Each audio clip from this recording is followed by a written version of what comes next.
네, 안녕하세요, 여러분. 이번 영상에서는 역사 2, 대단원 4, 5, 조선 후기 부분이죠. 그 부분 마무리 정리 강의를 해드리겠습니다. 네, 상현쌤이고요.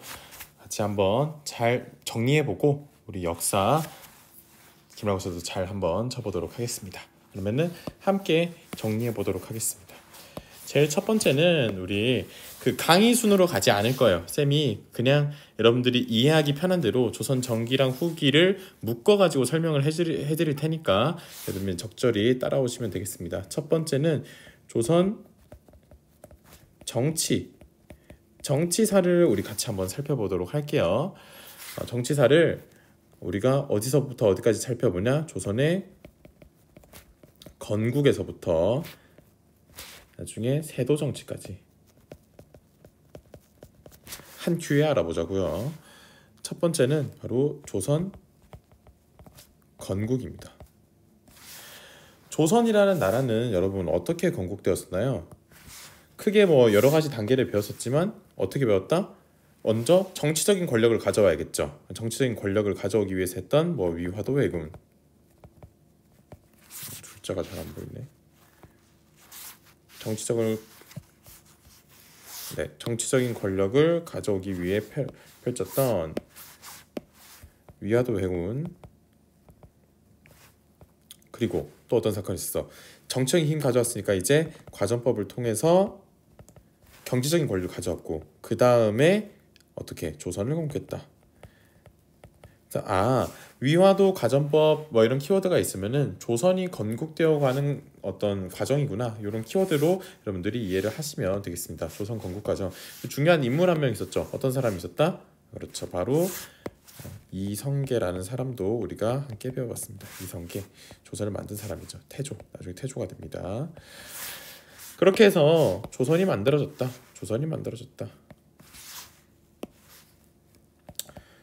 조선 전기에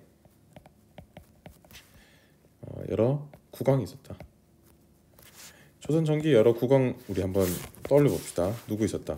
우리 태종 배워봤고 그 다음에 세종 배워봤고 뭐 세조도 있었지만 태조고 있었고 그 다음에 성종도 살펴봤다.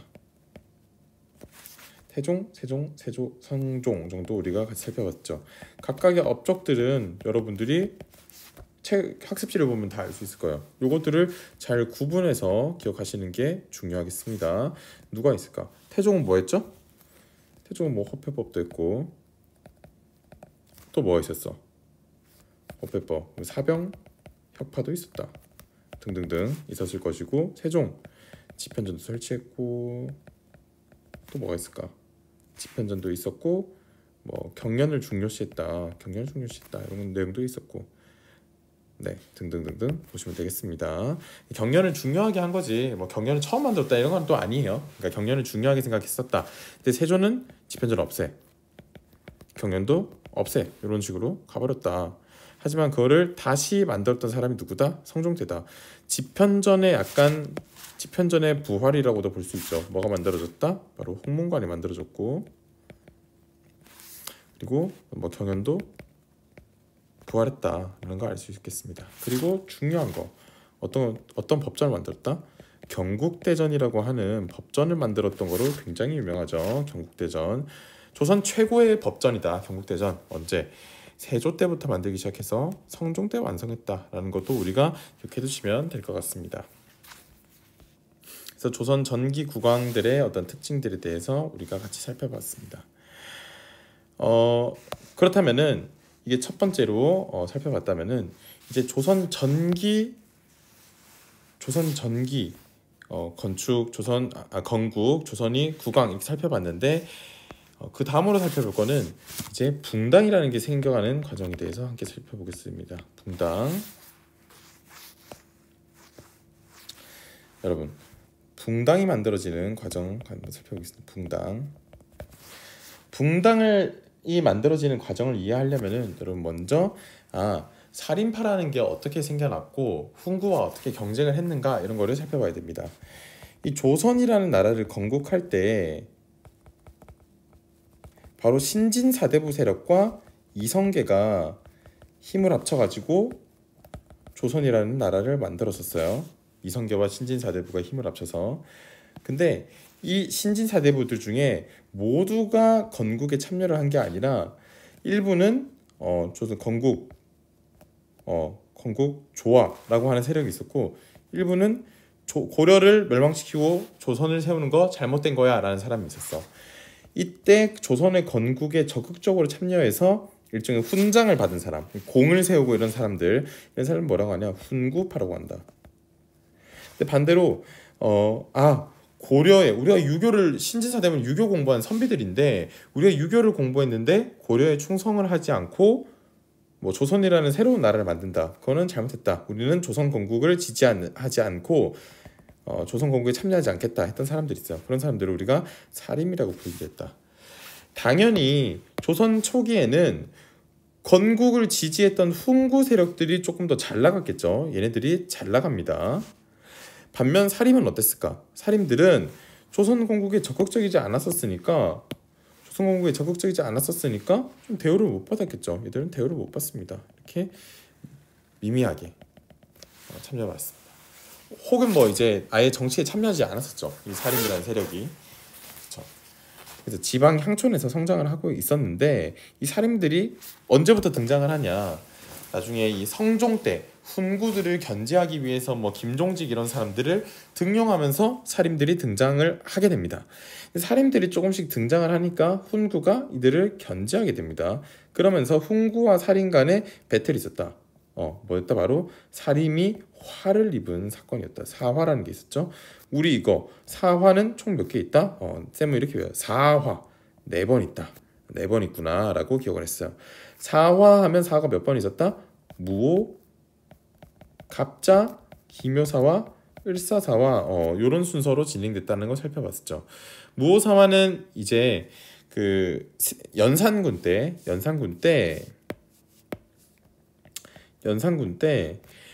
연산군 어쩌면 할아버지죠. 연산군 때 세조를 까는 글을 썼다라는 것이 이제 사림 세력이 썼다라는 게 밝혀져서 연산군이 이 사림 세력들을 다 삭제해버렸다. 그게 바로 모사였고, 또 갑자사화는 뭐야? 연산군이 어머니가 억울하게 본인이 생각하기에는 어머니가 억울하게 돌아가셨다. 그래서 어머니의 원수를 갑자하면서 연산군 때 등장했었어. 연산군이 이렇게 미친 듯이 사람들을 막 죽이고 관리들을 막 죽이니까 이거 안 되겠다 하면서 이 갑자사화 이후에 중종이라는 사람을 왕으로 세우는 일이 생겼다. 그게 바로 중종 반정이라고 하고요. 그러고 나서 기묘사 때 이제 중종 때 기묘사가 일어나는데, 기묘사는 뭐야? 중종 반정으로 등장한 중종이라는 왕이 이 조광조라는 사람을 통해서 개혁을 하고 싶었어. 조광조는 어떤 개혁을 하고 싶었을까? 중요합니다. 어떤 개혁이 있었다? 거짓된 훈공을 가진, 그러니까 훈구파인데 뭔가 중종이 왕이 되는데 공을 세웠다고는 하는데 뭔가 좀 뭐랄까, 좀 업적이 부풀려지거나 이랬던 사람들, 거짓된 훈구 세력들을 삭제시켜버리고 위훈 삭제 주장했고, 또 현량과라는 걸 실시를 해서 추천을 통해서 관리를 하자라는 이야기를 했습니다. 이거 언제 나오나? 이런 것들이 우리 그 학습지 조광조와의 인터뷰 이런 거 하면서 우리가 살펴봤었죠. 그래서 이 조광조도 꼭 기억을 하시기 바랍니다. 그래서 조광조가 이렇게 급진적인 개혁을 하자 중종도 이에 부담을 느끼고 조광조 너무 부담스럽다 하면서 조광조를 제거해버리는 사건이 있었다. 그게 바로 기묘사화라는 사화였죠. 을사사화는 이제 그 외척들 간의 다툼에 이제 사림이 뭔가 피해를 입게 되는 그런 사건이었다. 그래서 무오, 갑자, 기묘, 을사사화 기억을 하시길 바랍니다. 사화 순서대로 기억을 해주세요.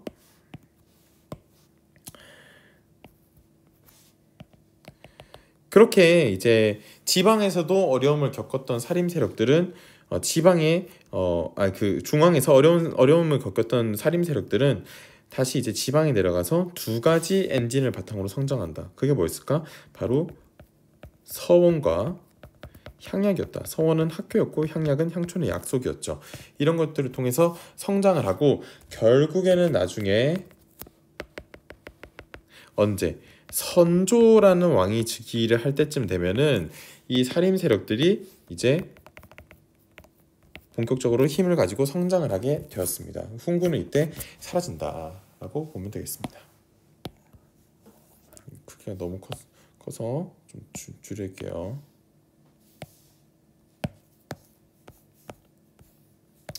네, 선조가 즉위할 때쯤이 되면은 이제 사림 세력이 성장을 하게 되었다.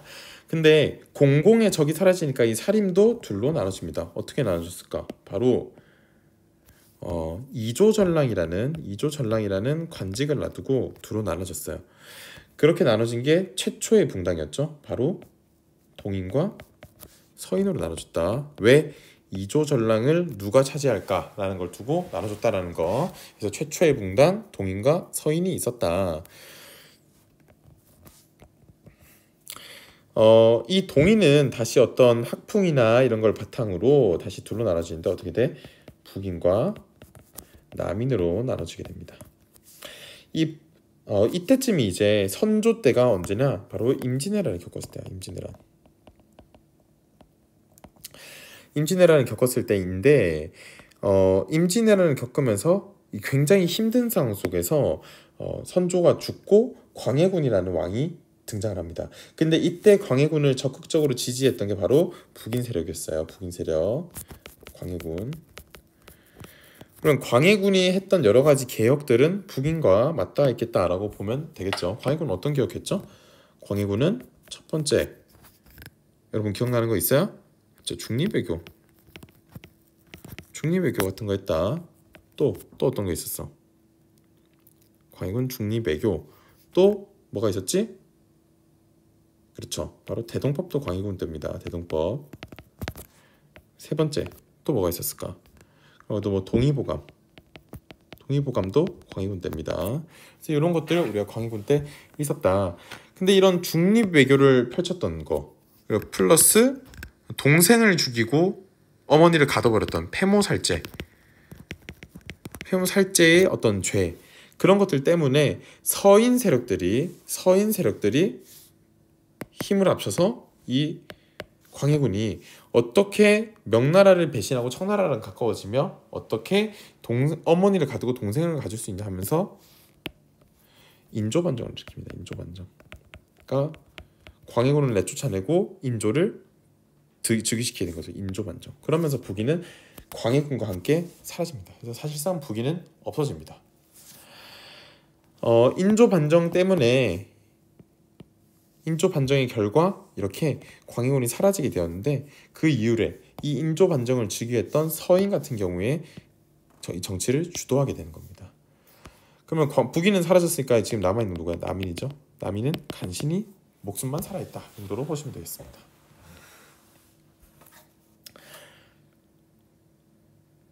네. 이 서인 같은 경우에는 이 서인이 이제 정치를 주도하고 여기는 참여한다. 이게 언제 이후의 상황이다? 바로 인조반정 이후의 상황이다. 인조반정 이후에 서인은 정치를 주도하고 남인은 참여했다. 하지만 이때는 붕당 정치에 아주 중요한 원칙이 있어. 뭐다? 서로 억지로 까진 않았다. 억까하진 않았다. 그러니까 상호 협조하면서 상호 견제 비판하면서 어떤 건강한 정치를 하는 것 그게 바로 붕당 정치의 기본적인 원칙이죠. 그래서 이렇게 상호 견제와 비판, 상호 협조와 비판 이런 원칙에 따라서 잘 정치를 하고 있었다라는 것도 여러분들 보시면 되겠습니다. 그렇게 가고 있었는데 이런 어떤 원칙은 두 가지 사건을 겪으면서 조금 무너지게 됐다라는 거예요. 왜 무너지게 되었을까? 크게 두 가지 사건이 있었다. 바로 예송과 환국이었어요. 예송 같은 경우에는 총 2차례 있었고 환국은 3차례 있었죠. 예송이 뭐다? 바로 효종이라는 왕이 죽고 난 후에 상복을 몇 번을 입을 것이냐라는 것을 두고 이제 다퉜던 거. 그게 바로 예송이죠. 효종이 죽은 후에 상복을 어떻게 입을 것이냐라는 걸 두고 이제 예송이 있었고 그리고 환국 같은 경우에는 숙종 때 있었던 일이죠. 숙종. 그래서 이런 어떤 붕당 간의 갈등이 있었다라는 거예요. 예송의 결과 두 차례 있었죠. 첫 번째는 서인이 이겼다. 하지만 두 번째는 남인이 이기게 됩니다. 그러면서 예송의 두 차례 예송을 겪게 되면은 남인이 성장을 하게 됩니다. 서인은 다시 약해지게 되었죠. 환국은 뭐야? 숙종 때 여러 가지 정치적 상황 속에서 숙종이 난 서인은 마음에 안 들어. 서인 다 내쫓아버리고 난 남인이 마음에 안 들어. 남인 다 내쫓아버리고 다시 서인 데려오고 이런 상황이 3번 반복됐다라는 거예요. 첫 번째는 서인이 이기면서 어떤 정치를 전환시켰고 그 다음에 다시 남인이 이겼다가 마지막 세 번째는 결국 서인이 이기면서 이 환국의 끝에 서인이 성장을 하고 사실상 남인은 없어진다고 보면 삭제됐다고 보면 됩니다. 그럼 이제 남은 거 뭐밖에 없다? 서인밖에 없는 거예요. 남은 거는. 근데 또 여러분들 우리 약간 역사 속에 법칙 같은 게 있잖아요. 뭔가 공공의 적이 사라지게 된다면은 이제 자기들끼리 싸우기 시작합니다. 그러면서 얘네들이 다시 둘로 나눠지게 됐다. 서인이 다시 둘로 나눠지게 돼서 어떻게 된다? 노론과 소론으로 나눠지게 됐던 거예요. 그래서 또 다시 얘네들끼리 싸우고 있고 또 거기다가 뭐 얘네들은 다 쫓겨나서 사라져버렸고 얘는 사라져버렸고 이러니까 정치가 너무 막 어지러운 거예요. 너무 싸우기만 하고 이런 어떤 문제들이 계속되다 보니까 안 되겠다 너네들 너무 싸운다 하면서 싸우지 마 라고 하면서 등장했던 세력이 있었다. 그게 뭐다? 바로 탕평책을 실시했던 두 왕이었다. 그게 누구였죠? 바로 영조와 정조였어요.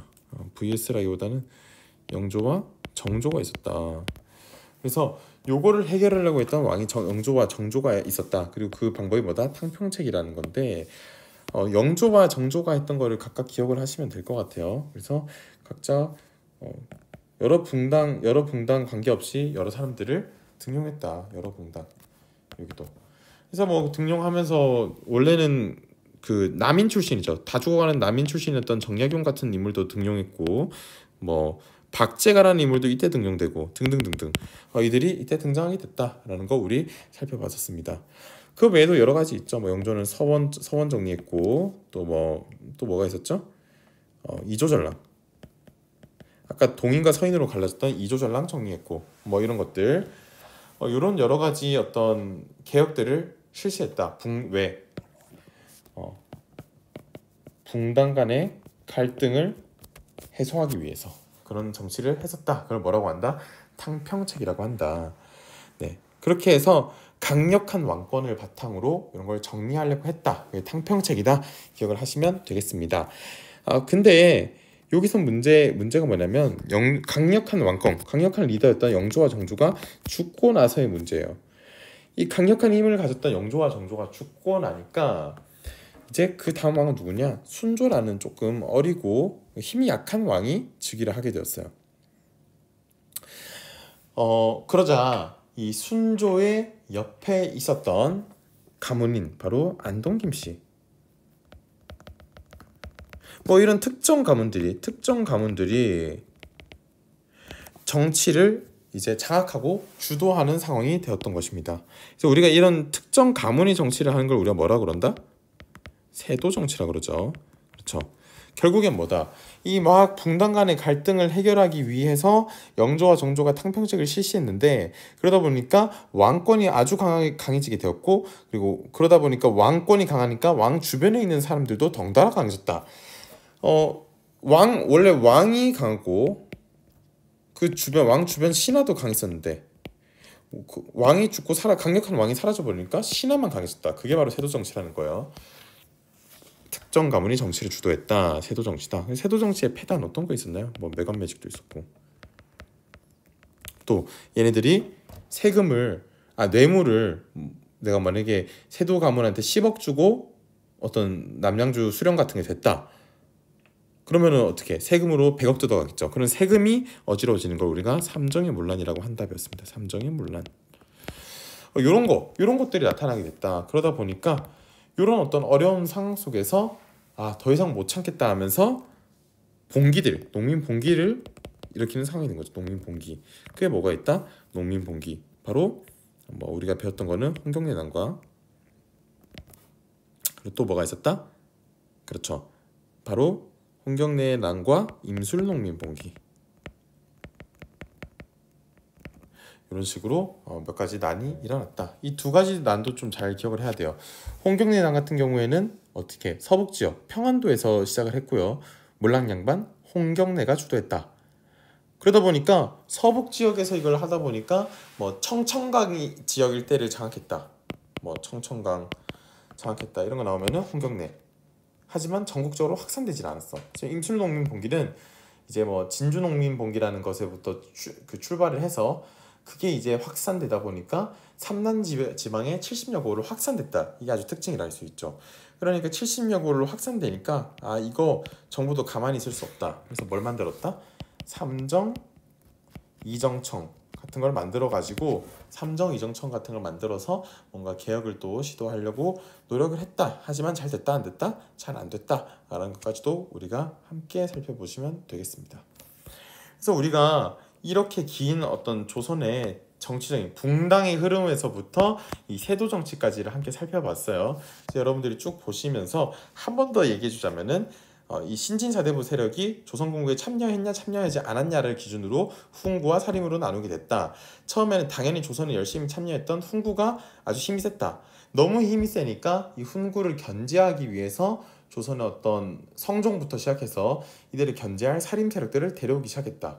그러니까 훈구 입장에서는 라이벌이 생긴 것이다. 그래서 훈구가 사림을 견제하는 과정에서 사림이 화를 입는 사건이 생겼다. 그게 뭐다? 사화가 생겼다. 사화는 무갑기을, 무호, 갑자, 기묘, 을사사화가 있었는데 각각 어떤 왕 때 있었는지 그리고 어떤 스토리가 있는 것인지 기억을 하시면 되겠습니다. 그 중에서도 기묘사화는 이 중종 때 이 조광조라는 사람을 등용하려고 했다. 이 조광조는 여러 가지 개혁을 시도했는데 대표적인 게 뭐가 있다? 미훈삭제와 혈량과 같은 것이 있었다. 기억을 하시면 되겠습니다. 이렇게 사화를 통해서 어려워진 사림 세력들은 어떻게 서원과 향약을 통해서 집안 향촌에서 성장을 했고 결국에는 선조 즉위, 그러니까 선조 때쯤 되면은 훈구 세력들이 거의 사라지고 사림 세력들이 정치를 주도하게 되었다라는 것입니다. 이 사림 세력들은 다시 이제 훈구가 사라지니까 쪼개지기 시작합니다. 사림 세력들이 자기들끼리 싸우기 시작해. 그렇게 해서 나온 여러 가지 어떤 세력들, 이 덩어리들을 뭐라고 하냐? 붕당이라고 부르기로 했다. 최초의 붕당은 바로 뭐였냐? 이조 전랑을 누가 차지할 것인가를 두고 갈라졌던 동인과 서인이었다. 이 동인은 다시금 북인과 남인으로 나눠지게 되는데 북인 같은 경우에는 이 광해군과 굉장히 친했다라는 걸 기억하시면 될 것 같아요. 광해군이 여러 가지 개혁을 실시했죠. 뭐 중립외교도 했고 대동법도 실시했고 동의보감도 했다. 하지만 그렇죠. 이 광해군이 여러 가지 개혁을 하는 거를 북인들이 도와서 같이 했다. 하지만 이 중립외교라는 것과 이 폐모살제, 그러니까 어머니를 가두고 동생을 죽여버린 그런 어떤 행동들이 그 정통적인 서인들 입장에서는 굉장히 정통적인 유학자인 이 서인들 입장에서는 굉장히 거슬렀다. 그래서 어떻게 광해군을 내쫓아 버리고 인조라는 새로운 왕을 세웠다. 이게 무슨 사건이다? 인조 반정이다. 인조 반정을 서인이 주도하니까 인조 때부터는 서인이 잘 나가고 남인이 참여하는 구조로 붕당 정치가 이루어졌다. 하지만 처음에 붕당 정치는 결코 누군가를 억까하는 게 아니라 서로 간의 존재를 인정하면서 상호 협조 그리고 상호 견제하면서 비판하는 그 정도의 어떤 정치를 해나갔던 거, 건강한 정치를 해나갔던 게 바로 붕당 정치입니다. 하지만 이 붕당 정치는 예송과 환국이라는 사건을 거치면서 조금씩 변질되어 가기 시작합니다. 예송은 뭐야? 효종과 효종비가 죽은 이후에 이 상복을 누가 입을 것인가 라는 걸 두고 경쟁했던 게 그 서인과 남인이 논쟁했던 게 바로 예송이에요. 하지만 이 예송의 과정 속에서도 결코 이 예송의 과정 속에서도 결코 이 붕당 정치의 원칙 자체가 무너지진 않았어. 서로의 존재는 인정하면서 논쟁을 했던 거예요. 학문적인. 이 예의에 대한 학문적인 토론을 했던 거야. 이 두 차례의 예송이 있었는데 처음에는 서인이 승리했지만 나중엔 남인이 승리하게 되면서 예송 직후에는 남인이 잘 나갑니다. 하지만 이 숙종 때가 되면서 서인과 남인은 환국이라는 사건을 겪게 됩니다. 이 환국은 총 세 차례가 있었는데 첫 번째는 서인이 뭔가 이기게 되었고, 두 번째는 남인이 다시 이기게 되었고, 하지만 마지막 세 번째는 다시 서인이 이기게 되면서 결국에 숙종 때 환국을 거치고 나면은 남인은 거의 사라지게 되고 서인이 정치를 주도하는 그런 독점하는 그런 상황이 된다. 근데 여러분들이 역사 속의 법칙처럼 배웠겠지만 어떻게 이 적이 없으면, 공동의 적이 없으면 또 얘들은 또 나눠지게 됩니다. 어떻게? 노론과 소론으로 나눠지게 되었다. 노론과 소론으로 나눠지게 된 서인은 이제 다시금 자기들끼리 다투기 시작합니다. 다투 막 열심히 싸우고 있으니까 이 영조라는 왕, 정조라는 왕은 야 너네들 싸우지 마 하면서 탕탕탕탕 평평하게 만들겠다. 무슨 전략을 쓴다? 탕평책을 했다. 그래서 붕당 갈등을 줄이려고 했다라고 했어요.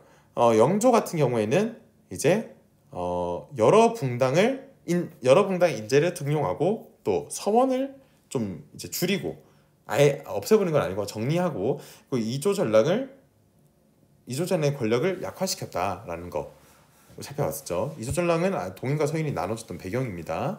그리고 그 다음에 즉위했던 정조 같은 경우에는 이 역시 여러 붕당을 등용했어요. 그러면서 등용했던 게 뭐 정약용 같은 사람이다라고 생각하시면 되겠습니다. 하지만 이런 어떤 영조와 정조가 이렇게 탕평책을 주도하다 보니까 영조와 정조, 그러니까 왕권이 굉장히 강해졌어요. 그리고 이 왕 주변에서 이 탕평책을 지원했던 여러 사람들이 굉장히 힘이 강해지게 됩니다. 대표적으로 안동 김씨 같은 세력이 있었죠.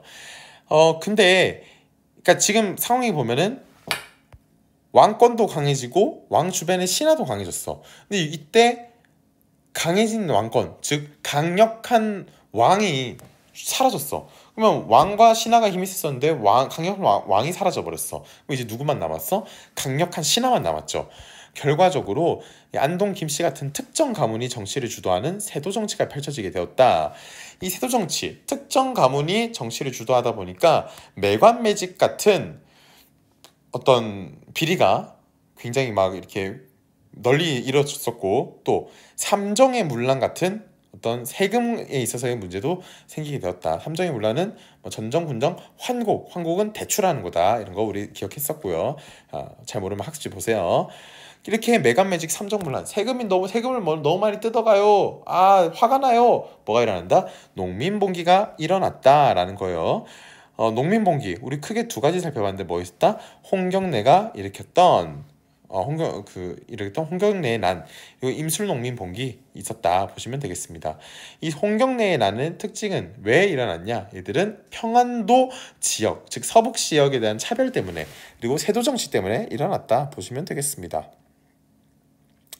이들은 한때는 세력을 넓혀서 청천강 이북 지역을 장악하기도 했었다라는 거 우리 함께 살펴봤었고요. 하지만 광군에게 진압당하면서 끝나게 됩니다. 임술농민봉기 같은 경우에는 이제 뭐 진주에서 유계춘이라는 사람을 시작으로 뭔가 진주농민봉기에서부터 시작되었으나 그게 이제 삼남지방을 중심으로 70여 개의 고을로 번져나가게 되면서 크게 확산되었던 봉기라고 보시면 되겠습니다. 임술년에 일어났던 농민봉기죠. 이렇게 크게 확산되어서 봉기가 일어나자 이것도 역시 세도 정치 때문에 일어난 거죠. 일어나자 이제 정부도 부랴부랴 삼정 이정청이라는 걸 만들어서 개혁해보려 했으나 잘 됐다 안 됐다? 잘 안 됐다. 이 정도 내용이 우리 붕당 정치의 역사, 농민봉기까지 세도 정치까지 보는 거라고 보시면 되겠습니다.